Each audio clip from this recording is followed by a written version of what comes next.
Welcome to another screencast on Git. This is Matthew McCullough with GitHub, and I'd like to talk to you today about Git enabling your projects and how that goes above and beyond what we've discussed about the basics of version control in the first episode. When we're looking at Git, the big idea here is that we actually have an implementation of the idea that we were previously calling version control. Git is one specific flavor of this. There are many options out there today, but it's a very popular one and very successful one. And I'll give you a couple of reasons why, revealed in 3 parts.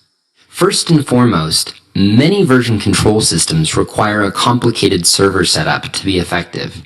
On the other hand, Git is actually locally enabled, meaning that you can version control items just on your desktop, just with a single piece of software available at the command line. You don't need any complicated server software, but if you want to use a server component to collaborate with your colleagues, that'll be available in a few minutes. Let's revisit a diagram that we've already examined before, and that's one of history. This idea that we brought up in our version control podcast described the idea of having many people contribute to a project. If we look at that from the perspective of just a single computer, a single person sitting at the desk at any given point in time, this is relatively simple. You could even take turns at the keyboard, and the implementation in Git at the command line for someone that we'll call Developer Dana would look something like this.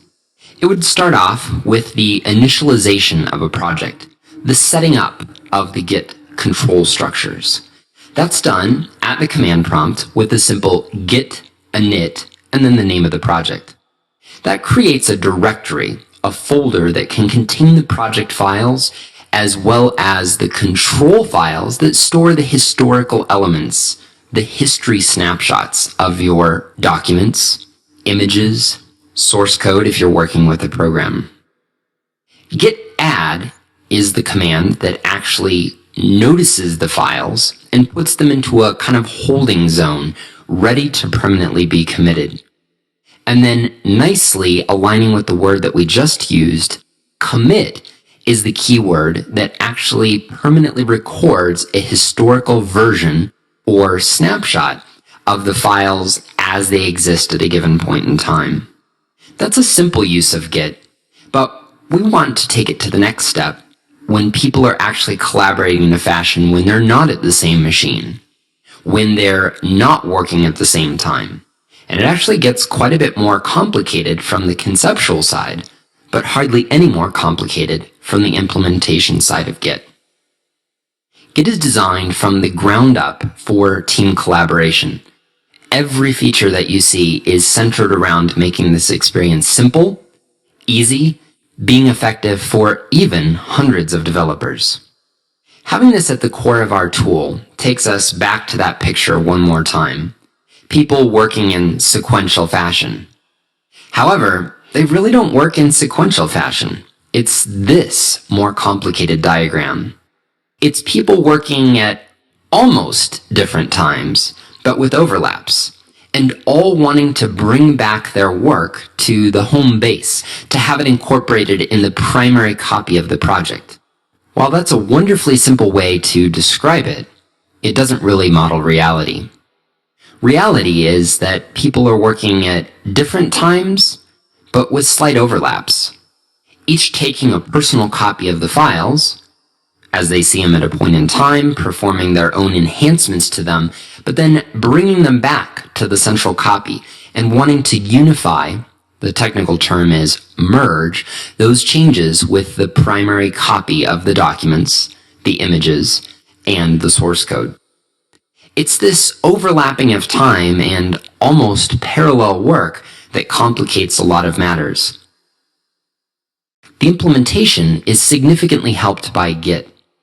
With an example that uses both Doug and Dana working on the same project at effectively parallel times, Doug can work on his master branch, an arm of the project, adding some new graphical work such as a logo, and then sending that to a central server, now adding that network component to the idea of version control, and then having Dana also participate, perhaps again at exactly the same time as the work that Doug is doing, with her contributing her feature work, perhaps some programming code, and then bringing that into the central server-based copy as well.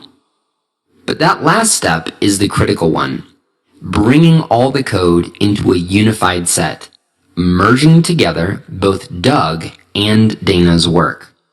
That can be done with Git as simple as retrieving the copy of the centralized versioned files down to Doug's individual machine, and then executing a command that merges all of that work together. It'll provide help if there's any conflicting files. It'll walk you through the steps of deciding whether you want to keep Dana's or Doug's changes if they happen to collide. And in the case that they're working on similar but different files, it will merge them together completely automatically. The third category of person to speak about when discussing an implementation of Git is the person who will use it for a long time, find all the deep crevices and features of it, and in fact want to stretch it to its absolute maximum. That person is also served well by Git. Even though it's very easy for the introductory person, it's also very capable for the advanced individual.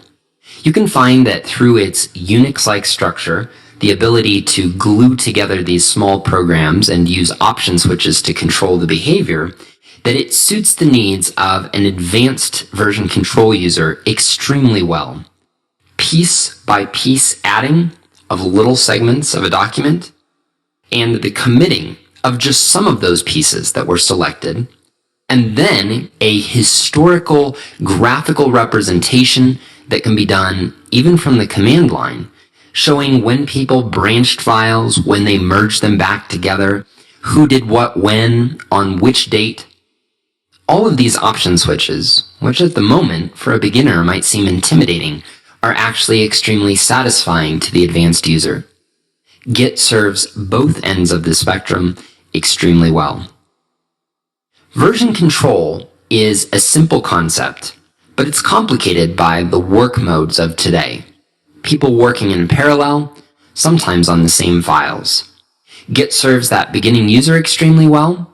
It serves the merge capabilities well when more than one individual's work needs to be brought together.